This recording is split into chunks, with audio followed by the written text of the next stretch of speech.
Olá, sejam bem-vindos ao Frente a Frente, que está começando agora. Nosso bate-papo hoje, a partir de agora, é com o historiador Douglas Aprato Tenório. Ele que está recebendo uma homenagem em um documentário que conta a história de vida e, sobretudo, da sua contribuição ao resgate da história de Alagoas. O resgate de Alagoas, intitulado Douglas Aprato, 80 anos de história. A gente se surpreende quando coloca dessa forma, vendo o professor Douglas nessas condições. Mas o documentário é produzido pelo Centro Universitário SESMAC e a organização Arnon de Mello.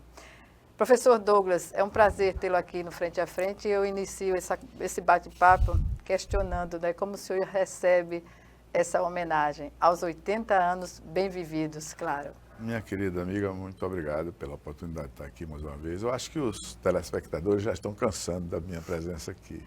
Será? Eu acredito que não. Mas olha, é uma iniciativa da organização Arnon de Mello, que teve apoio de algumas instituições e o nosso SESMAC também, mas é uma iniciativa da organização e eu me sinto muito feliz. Acho que, na verdade, é uma conspiração de amigos, né? É uma doce traição de amigos, familiares, né? E instituições. Eu pertenço e já pertenci a muitas instituições, Universidade Federal de Alagoas, Instituto Histórico, Academia Alagoana de Letras e muitas instituições. Bom, mas eu vou ver se eu consigo resistir até lá, né? São muitas emoções.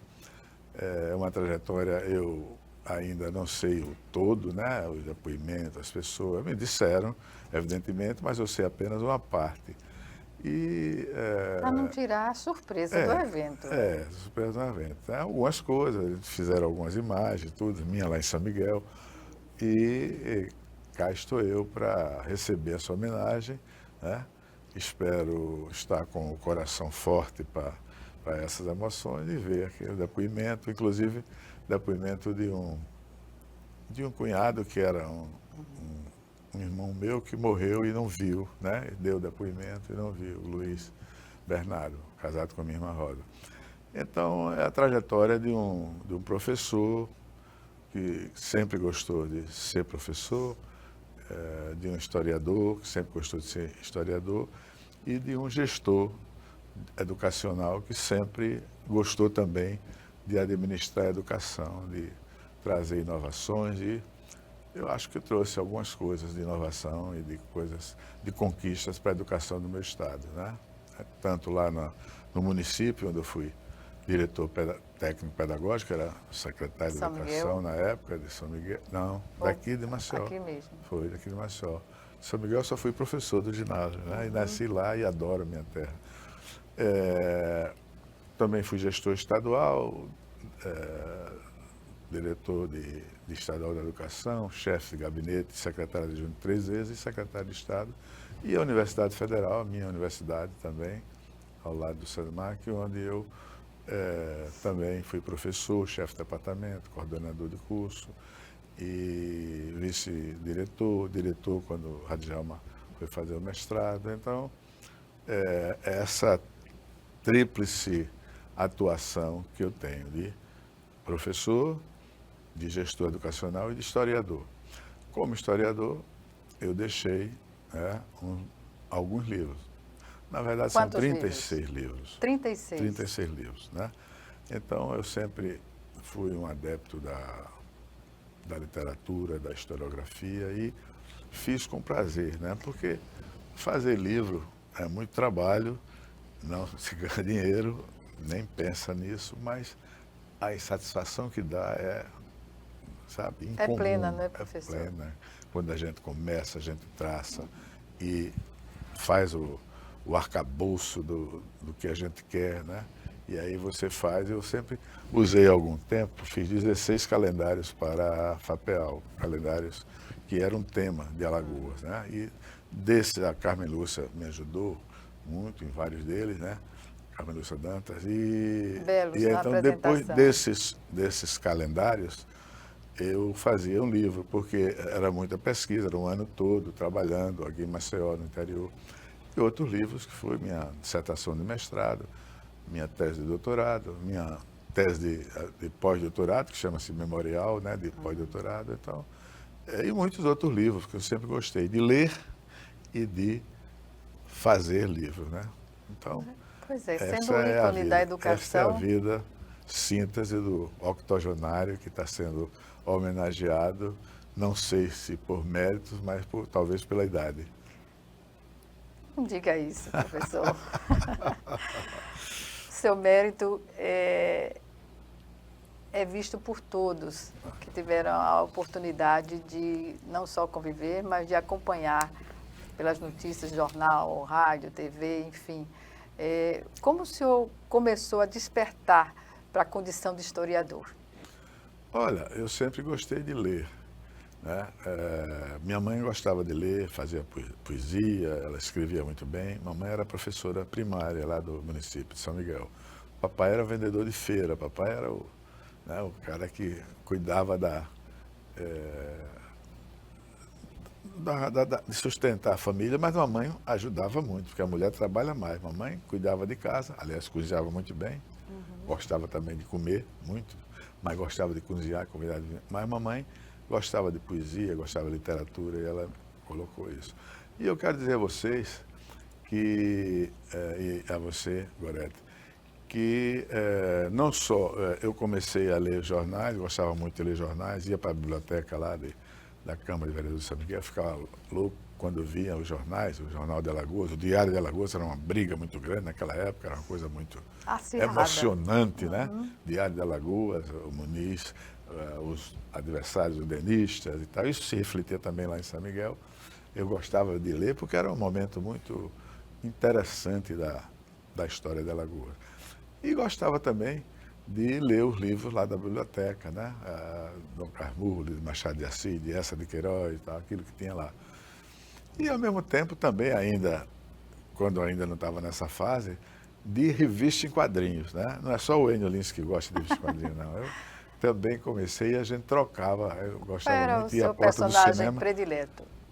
Eu nem sei, gostava de tudo. Tinha o Cezinho, gostava muito, que ele era muito diferenciado, trazia muito, digamos assim, era muito formativo, né? Os outros de aventura. O Cezinho era eu acho que do SESI, né? O Cezinho, eu gostava muito porque ele fazia, eu sou muito curioso, gosto de saber, viajei muito, né?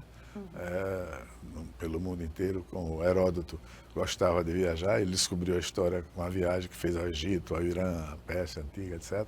Eu sempre gostei de viajar, mas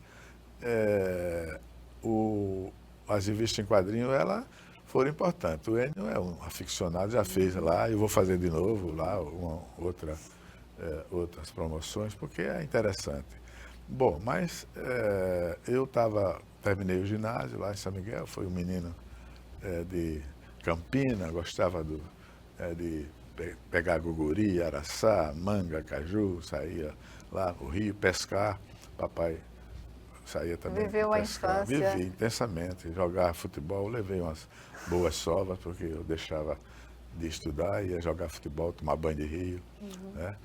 E então eu tive que sair, não podia mais continuar em São Miguel e eu iria parar lá. Meu destino teria sido, meus pais não tinham condições e o Padre Teófanes fundou a Campanha Nacional de Educandários da Comunidade, né? Enorme, tinha um colégio guida, então ele decidiu dar bolsa para os alunos do interior do ginásio, dos ginásios que ele fundou, dos colégios que ele fundou, e então eu vim para Maceió, para o Colégio Guido, sem lenço e documento, como um bom rapaz latino-americano, como o Belchior fala, sem família importante, sem dinheiro no bolso, mas com muita vontade de vencer. Então eu fui educado pelos meus pais para procurar superar os desafios, né? Por isso que eu consegui vencer todas as dificuldades, até de saúde também, porque eu procuro enfrentar a dificuldade, né? Eu estou fazendo agora mais uma cirurgia,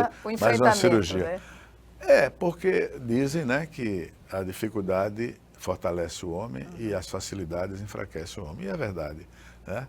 Eu vejo aí a geração de hoje, né? Elas têm as facilidades que nós não tínhamos. Se acomoda, Vir para né? Maceió era uma volta ao mundo, era para ir à China hoje, né? Naquela época, sair de São Miguel para Maceió, do interior, não tinha estrada, muita lama, muitos perigos, muitas curvas, muito desastre. Mas eu vinha em cima do caminhão de açúcar, procurava o caminhão de açúcar, vinha para cá. Mas era difícil. São Miguel não era por essa estrada, essa rodovia de Valdo Suragi. Você ia para o Marechal Deodoro para chegar. Aí tome 2 horas, 2h30, o ônibus saía ali aqui da Praça da Assembleia. Saía exatamente aqui. Era aqui que a rodoviária antiga era Perto aqui. da Catedral, né? Era aqui em frente à Assembleia Legislativa. Saiu o ônibus de São Miguel. Eu vinha todo dia para ver gente, a gente tem saudade, né? E aí começou minha trajetória, banco da produção, fiz concurso, foi aprovado. Depois eu vi que aquilo não era minha praia. E estudando, né? Terminei o colegial lá no Guido com a bolsa. E aí fiz a universidade entre economia, que era a profissão da época, Celso Furtado, Sudene, plano de desenvolvimento, aí a gente já estudava, já chegava no 2º ou 3º ano, já tinha uma bolsa e já ia para Recife, para estagiar. Já encaminhado, né? Aí eu decidi ficar com a educação. Foi um escândalo e as pessoas foram lá em São Miguel e diziam, você é louco, os próprios professores, né? Lá que eu estudava no Colégio Guido, onde é o Colégio Guido hoje, a Faculdade de Filosofia, Ciências e Letras da Universidade.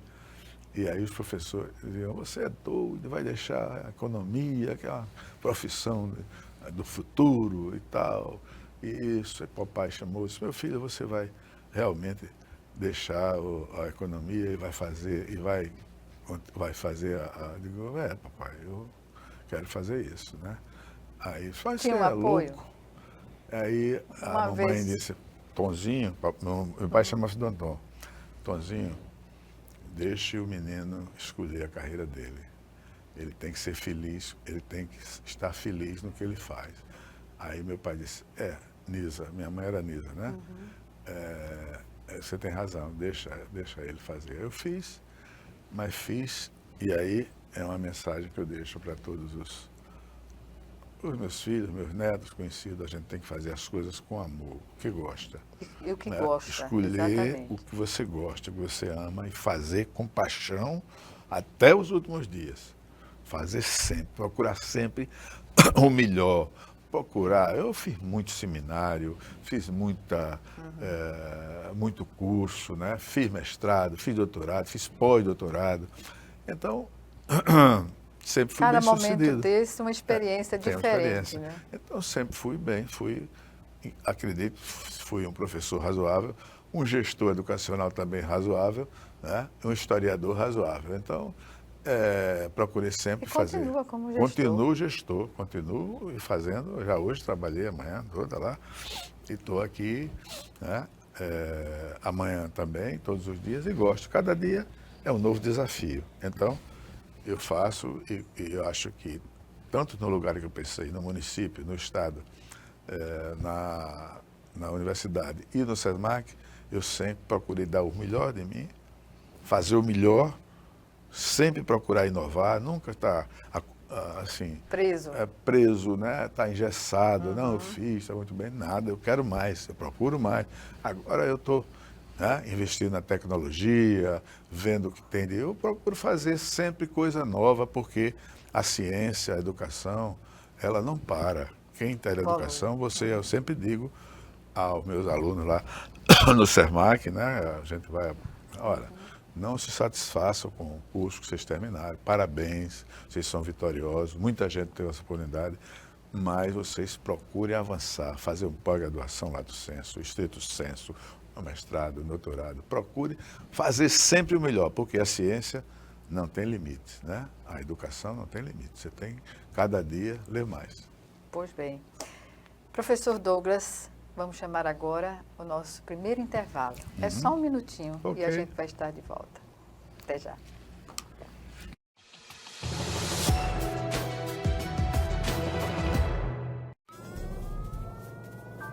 Há mais de 40 anos, um grupo de médicos criou uma organização de emergência médico-humanitária capaz de oferecer ajuda às pessoas em meio a desastres naturais, epidemias ou guerras, atendendo os mais necessitados sem se importar com raça, religião ou ideologia. Hoje, Médicos Sem Fronteiras envia equipes totalmente preparadas para responder a emergências por todo o mundo. Nossos profissionais são financiados por pessoas como você e eu. Conheça-nos, participe, apoie, porque juntos chegamos mais longe.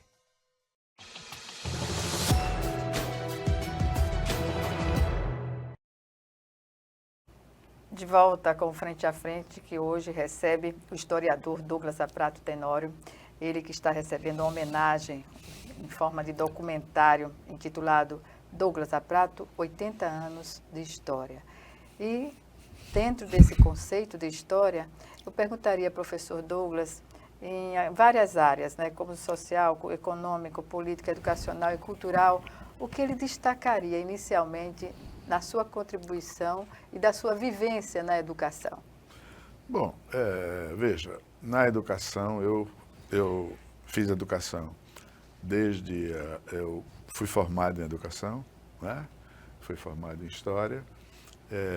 Eu estive como gestor muito jovem ainda, eu devo isso a Divaldo Suruagi, que ele não me conhecia, eu não o conhecia também, ele tinha exonerado o superintendente da FEMAC, a diretoria da FEMAC, e eu cheguei no dia para receber o dinheiro que eu estava ensinando no ginásio municipal Dr. Afonso da Rocha Lira.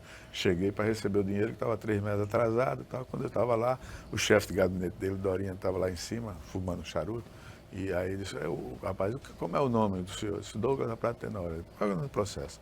E aí eu vim para a prefeitura, fui gestor educacional. Pois bem. Fui gestor educacional da prefeitura, né? Muitas escolas parques, até o governador, doutor Afrânio, chamou o prefeito, que história é essa de você estar criando escola nas praças? Mas ele tem razão, a praça é para o lazer, sei o quê. Aí eu disse, o governador disse, olha, lá o pessoal acha que também é uma oportunidade dos meninos conhecerem as praças, amar a natureza, né? É pré-escola. Então a gente teve várias escolas parques que eu criei, supervisão educacional, orientação educacional. E na sua gestão, todos os municípios alagoanos tinham escola, é isso? Todas. Eu fiz escolas em todos os municípios de Alagoas. Todos os municípios de Alagoas.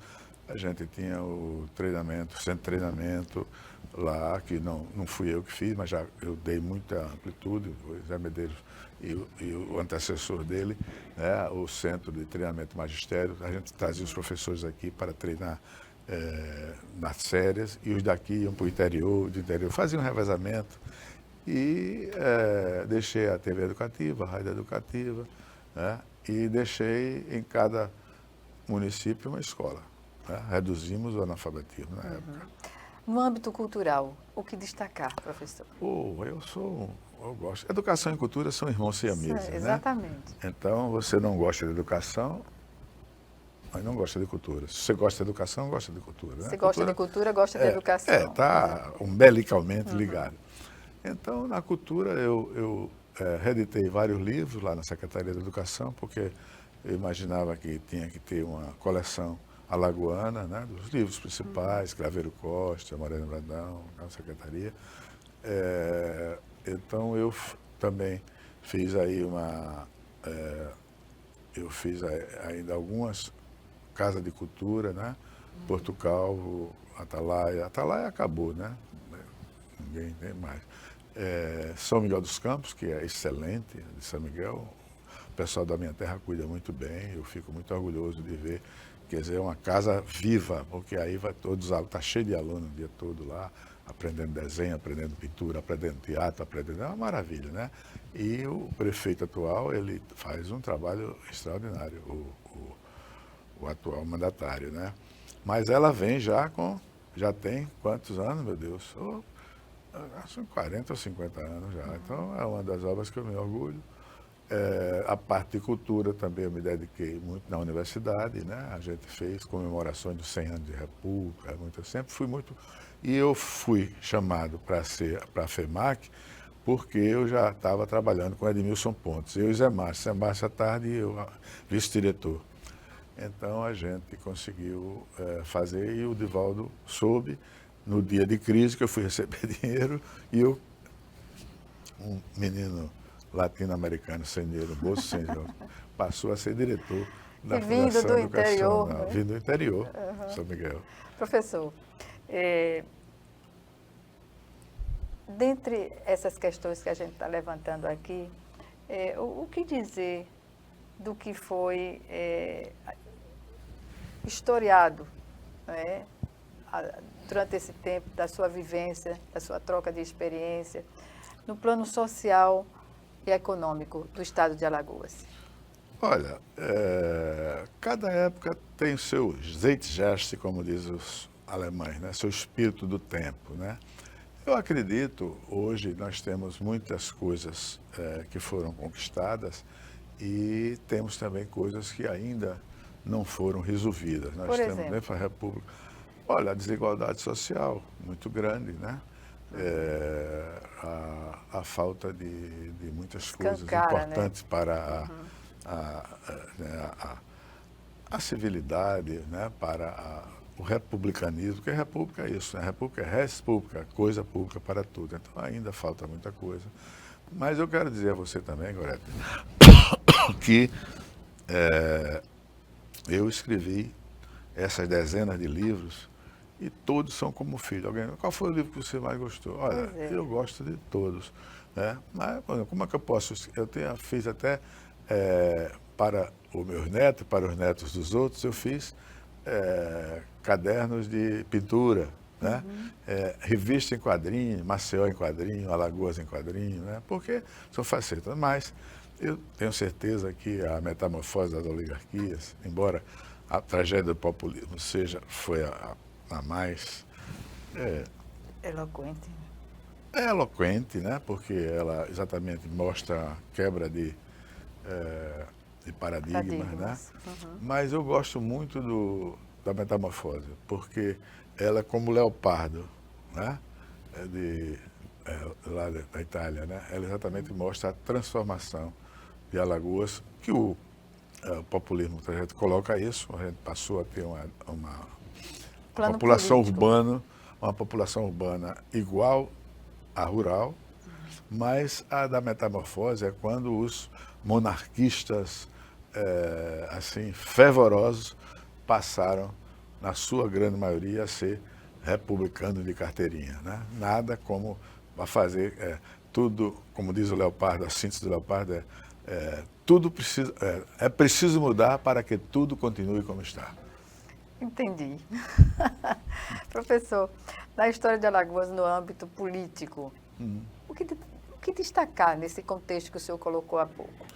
Olha, eu sou da década de 40, 45, né? Mas basicamente eu comecei a entender um pouco mais das coisas a partir da década de 50. Eu nunca vou esquecer, lá no Grupo Escolar Visconde Sinimbu, na sala de aula, quietinho, eventualmente, porque não era muito quietinho sempre, né? E, não? Não, essas orelhas aqui são sofreram. Marca disso, sofreram, a mão palmatória, que era comum na época. Aí quando vem a diretora, dona Noêmia, dizer que as aulas estavam suspensas, que a gente fosse para casa, porque o presidente da República tinha se suicidado, né? Uma crise política, ele não se suicidou à toa, foi uma crise política que houve, né? E então, aí eu me recordo como se fosse hoje, né? Ele voltando, o presidente suicidou-se, morreu, foi para casa. Então, eu sempre acompanhei muito a política, eu já disse, os jornais que estavam na biblioteca. Eu gosto de política, eu acho que quem não gosta de política, bom sujeito não é, né? Como diz a música, né? Então, a gente tem que gostar da política. Se não faz a política partidária, mas a gente tem que refletir sobre a política e ter as nossas opiniões, né? Respeitando a dos outros. Tendo essa condição. Tendo essa condição daquelas pessoas que são melhores. Eu fico incrível como a gente não sabe qual foi o vereador que se votou na legislatura passada. Então, se você não Isso é sabe, você não pode generalizado. cobrar. Não pode cobrar, não é? Aí você, aqui é um ato extraordinário, né? De você votar. Votar naqueles que você reputa como os melhores, aquele reputa que vai fazer. Por isso que eu acredito que enquanto a gente não fizer o parlamentarismo no Brasil, que já teve no século XIX, e funcionou razoavelmente bem com Dom Pedro, eu acho que Dom Pedro foi um bom governante, né? Mas era parlamentarista, você não vai melhorar a política brasileira. A política brasileira não vai melhorar com um ou com outro desses atores que estão aí, essa polarização terrível, enquanto não tiver o parlamentarismo. Por quê? Porque eu vejo que nos países do parlamentarismo, eu gosto muito de acompanhar, vou sempre para Portugal, gosto muito de, não é só meu avôzinho, eu gosto de São Miguel, da Itália, que é a pátria dos meus avós maternos, mas Portugal eu gosto imensamente. Acho que todo mundo que vai a Portugal volta porque é um encanto. E a política portuguesa, que veio da época salazarista também, muito retrógrada, aquelas coisas, ela tem hoje um dinamismo extraordinário. Por quê? Porque é uma política, você vota no partido. O partido tem os seus candidatos, os mais votados são escolhidos, e você vota naquele partido que apresenta tais e tais e tais ideias. As ideias são essas, eu vou fazer isso, isso e aquilo. Então, ele vai dizer, quando não faz, você tem um voto de desconfiança e aquele governo cai e você vota de novo no outro. É assim. Mas aqui Alternância de poder, quando necessário. Aqui a gente se liga a figuras carismáticas, populistas. Com as redes sociais. E as redes sociais, que aí qualquer, como diz, quem foi, meu Deus, que disse, foi um grande escritor, né? Que disse que é o paraíso dos cretinos, porque tudo que é cretinice você bota e as pessoas acompanham e vê aquilo, então falta reflexão. Mas o que há de concreto no seu entendimento sobre o parlamentarismo, que já houve a condição de ter? Olha, e hoje, dentro da conjuntura que nós vivemos, é possível olha, pensarmos nessa a democracia possibilidade? nasceu da Magna Carta Libertatum, né? 1700 e coisa, antigamente, como 1700 e pouco, e ela foi um freio no regime despótico do rei João Sem Terra, né? Que aumentava os impostos. Então, quem foi que liderou? Foram os barões, os nobres, que não aguentavam mais todo momento estar criando novo imposto, como foi também nos Estados Unidos, o chá, né? O problema dos impostos. O imposto sempre foi uma coisa motivadora, como foi do nosso Tiradentes. Então, imposto é uma coisa que sempre tem que ser levada em consideração, a destinação dele, né, para a melhoria do bem-estar, mas não pode as pessoas estarem pagando impostos escochantes. Bom, mas o parlamentarismo nasceu aí, o rei ficou com o mando, mas se criou um parlamentarismo monárquico na Inglaterra, que vigora até hoje. Como você teve, a Revolução Francesa não foi, e foi aquele banho de sangue que teve, né, que todo mundo gosta, mas tem umas coisas que... E ela deixou, veio como objetivo de apear os nobres, e daqui a pouco ela matou gente a perder de vista e voltou a ser imperador. Napoleão se tornou imperador, teve império, depois voltou. Presidencialismo. Tem primeiro-ministro hoje. Os Estados Unidos é que destoaram disso, e é o presidencialismo que a gente adota aqui. Eu vejo que enquanto nós não tivermos um regime presidencialista, como tem em Portugal, como tem as nações desenvolvidas, nós não vamos à frente. Por quê? Porque você vota na pessoa. Eu voto, não na proposta. No Bolsonaro. Eu voto no Lula. Eu voto... Não é por aí. A gente tem que votar no partido que tem um ideário, que tem uma proposta, que vai dizer, olha, eu vou fazer isso, isso e aquilo. E se ele não fizer, você pode pedir um voto de desconfiança e você vai votar de novo naquele para cumprir. Mas aqui, quem é que se lembra do vereador que você votou, do deputado? É difícil, né? E aí tem essa troca de favores. Eu imagino que nós não teremos uma melhoria do sistema político enquanto não se tem o parlamentarismo. Mas quando se faz o parlamentarismo, aí cai todo mundo de pau e tal, não pode, porque aí você tem o partido, né? E as ideias, as metas. Ninguém quer saber o que foi que o vereador, quais foram as metas dele, mas meta concreta, não é meta fajuta, não é fake news, você dizer que vai dar o paraíso e as 1000 virgens para o eleitor, não, você vai dizer que vai fazer isso na educação, isso na saúde. E o presidencialismo, ele fica refém. Qualquer... Hoje é refém do como Congresso. O presidente, né? É refém, mas todos são reféns do Congresso. Porque, agora, se fosse parlamentarista, seria diferente. Outra realidade. O que eu estudei de história... É mais democrático, não é, professor? É mais democrático, porque você derruba o parlamento quando o partido que está no poder, que foi eleito para fazer aquilo outro, e não está fazendo, aí ele é derrubado com voto de desconfiança. Mas a política continua patinando, a gente melhora aqui, melhora acolá, tem muitas... a melhoria, a gente teve o tempo dos coronéis, o tempo, né, do voto, o voto fantasma, você era todo controlado, melhorou. O voto da mulher, que também é recente, o voto analfabeto também, mas, na verdade, continuamos patinando no que sempre tivemos. Que melhoremos. Oxalá. Professor... Eu sou otimista sempre. Sou otimista, como dizia o Ariano, sou um otimista realista. Tem uma vantagem sobre os apenas otimistas, né? É porque o outro lado, você está sempre do contra. É sempre do contra. E o outro, vivemos numa felicidade eterna e aquilo ali é um conto de fadas. Então, foi meu professor. Eu tive grandes professores. Vamos falar sobre os seus professores. Ele foi um deles, o Ariano. 2 vezes, no mestrado e no doutorado. Pois bem. Cultura brasileira. E cultura do Nordeste e cultura brasileira. Maravilha. Vamos chamar agora nosso segundo e último intervalo. Em 1 minuto estaremos de volta.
Voltamos com Frente a Frente para receber hoje a história dos 80 anos de Douglas Aprato Tenório, que vai receber essa homenagem do SESMAC, o Centro Universitário SESMAC e a organização Arnon de Mello.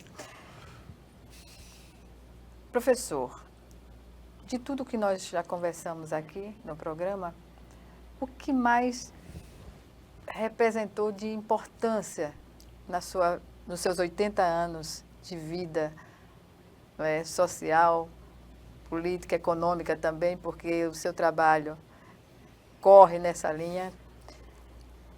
O que foi mais importante do ponto de vista de repassar para as novas gerações conceitos ligados à educação, à política? Eu acho que os meus livros, as minhas ações de gestão educacional sempre tiveram caráter de atender a população. Alguém me disse, a outras pessoas, que eu sou o Enio, o Cícero, que é meu amigo, e outros, que eu produzi, as minhas produções democratizaram a informação histórica, né? Então eu me dediquei à história do meu estado. Eu poderia ter ficado no Rio de Janeiro quando morei lá, né? No Recife também, quando morei lá, mas eu sempre fui um alagoano muito apaixonado pela sua terra e por Maceió, que é minha terra de adoção, e por São Miguel dos Campos, que são minhas origens.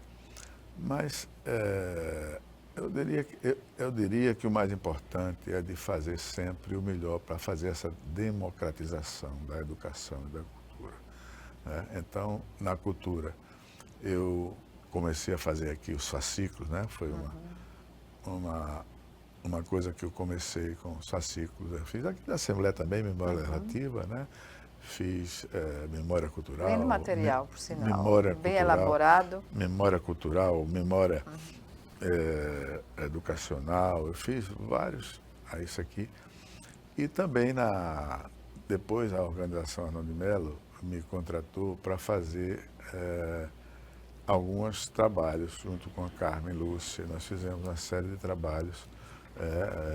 Alagoas, 400 anos, Alagoas, Maceió, muitas são uns 12 ou 13 livros, a enciclopédia, com Cícero Pérez e com a Rossana, geografia, né? Então, eu sempre tive vontade de repartir, né? De dividir com os outros, principalmente com a geração nova, o meu conhecimento. Porque não adianta você viver enclausurado num gabinete e produzindo coisas extraordinárias que ninguém lê, né? E eu sempre adotei como eu fui correspondente de jornal e sempre gostei muito, e essa aproximação do jornalismo com a história, né? Que eles se imbricam muito bem, eu sempre gostei de fazer isso, democratizar. Eu acho que isso é o que mais me entusiasma nos meus 80 anos, de procurar exatamente democratizar tanto a educação, não só em escolas, com cursos e todas as coisas que nós fizemos aí, mas principalmente também nas obras que eu produzi, né? Então isso foi o que mais me engrandece e me orgulha. E como se manter contemporâneo e jovem aos 80 anos? É impressionante, professor. Gorete, olha, alguém quando me conta, mas Douglas, você não envelhece, não, eu já estou 80 anos. Eu digo, olha, eu estava fazendo fisioterapia desse ombro, né? A terceira nesses 3 anos, né? Aí, Douglas, nós estamos velhos. Não, eu não, ó. Aqui, ó, a velhice está aqui. A minha mãe dizia isso, né? Minha mãe dizia, velha é a estrada. Olha, a cabeça, meu filho, é que nos torna jovem. E a minha cabeça está jovem. Está jovem para compreender o passado, né? Viver o presente e estudar o futuro. Eu estou aí fazendo coisas, eu estou trazendo coisas do Arco da Velha na área de robótica, na área de informática, né? Eu fico fascinado. Então, é importante você estar com essa cabeça. A minha memória é excelente, isso o Covid não me tirou, memória é excelente, e exatamente procurar sempre fazer coisas novas, né? Coisas que atendam o grande público em geral. Conviver com a juventude também é estimulante, meu Deus não é? do céu, sempre gostei, adoro. A Cláudia disse que eu sou menino com os netos, né? Que eu brinco, mexo e tal, mas a juventude é um estado de espírito, né? Então, enquanto você tem memória, enquanto você tem sonhos, enquanto você quer fazer mais amanhã, você vai ficar jovem. Então, o segredo, né, da minha juventude eterna, né, é eu querer sempre fazer outras coisas, inovar, procurar, né, procurar. Não ver dificuldade no novo. Não vejo, estou aberto ao novo. Mas contribui. Tudo, mas é claro, evidentemente que algumas coisas novas que eu não concordo, mas a maioria delas são... Por exemplo, professor? Olha, por exemplo, você ter uma educação muito demasiadamente liberal, o menino chuta, fala mal da mãe, da avó. Eu não Isso gosto é questão da disso. educação doméstica mesmo. Eu sei, mas não é só doméstica, mas é hoje assimilada. A cultura assimilada. Não que você vá reprimir, nem vá bater nos filhos, mas eu acho que a educação tem que ser de respeito ao outro, né? As meus ideias, pais, ao espaço. meus pais me ensinaram lá em São Miguel dos Campos a respeitar o outro. Mesmo que você não concorde, né, você tem. Ele fazia o respeito aos protestantes que eram muito vitimados naquela época, que berravam. Papai era muito amigo das famílias protestantes. Estava na minha. Quando ele morreu, fizeram uma grande homenagem a ele, porque era dos poucos que tinham essa abertura e ele incutiu. E mamãe também, né? Mamãe também. Mas meu pai, assim, muito, né? De estar aberto ao outro, de respeitar. E eu acho que a educação hoje chega a um excesso de liberalidade que eu não concordo, né? Eu acho sim, eu adoro, amo, brinco, faço careta, dou língua, né? Eu faço tudo com jovem, eu tenho um acesso bom, não somente adolescentes como os jovens, mas todos. Mas é preciso que haja um respeito, né? Você não pode respeitar, chuta a mãe, chuta a avó, né? Aí você chuta o outro, aí a vida ensina você. Ensina a violência, acho que foi né? isso, A ensina libertinagem. a libertinagem. Isso não é o correto. Então, é isso que eu não gosto. Na minha época, era mais duro. Era o certo? Não. Não era, né? Eu acho que eu já fui... Não é exemplo já também. fui um exemplo disso aí. Meu filho também, ele tem muita paciência, ele tem que ter paciência. Mas essa educação é sem limites, do uso do celular, por exemplo. Meu Deus do céu. Você não pode. Aí você vai colocar a sua criança, ou as crianças, numa senda de vulnerabilidade muito grande. Então, essas coisas, claro, que são coisas que surgem com a modernidade, e a modernidade trouxe muita coisa boa, claro.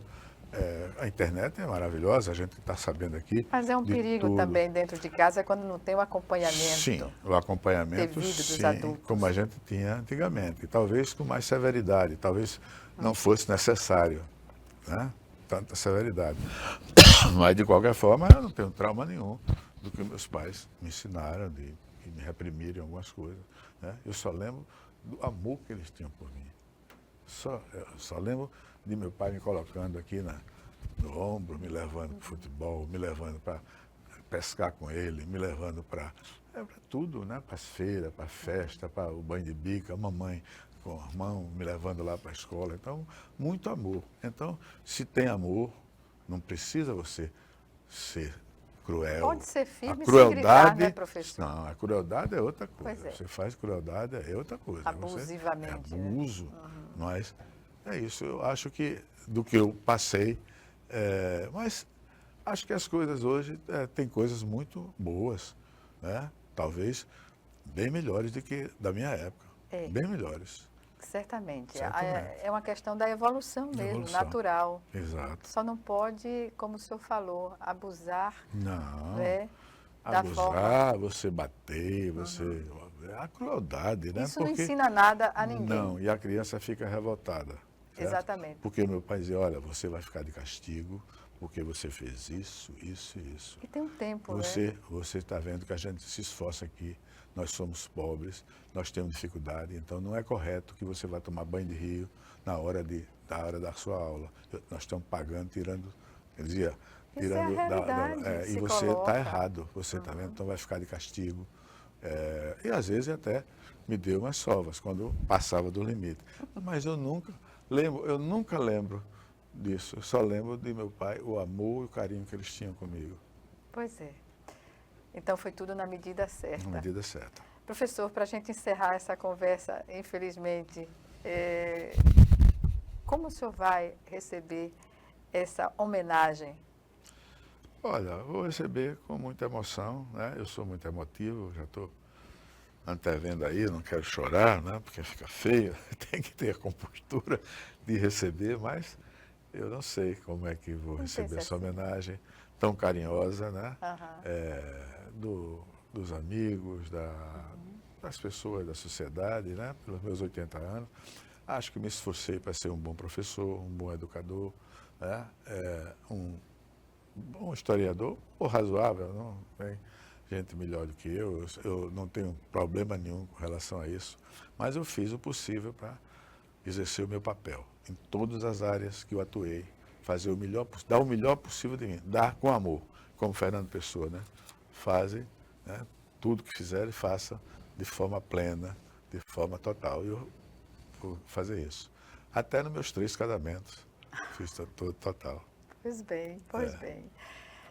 As pessoas, na forma de enaltecê-lo, Sim. o senhor vai ter essa convicção afirmada. Eu acho que é um exagero nisso, né? Não havia. Eu não fiz nada mais do que fazer o que era necessário, que era preciso. E hoje, Coloquei ontem mais. e hoje tem a sua importância, professor. É. Eu lamento mesmo informar, mas chegamos ao final da nossa entrevista. Obrigado por estar Obrigada. aqui. Sempre um prazer enorme estar aqui com você. Você é uma repórter inteligente, uma repórter sensível, né?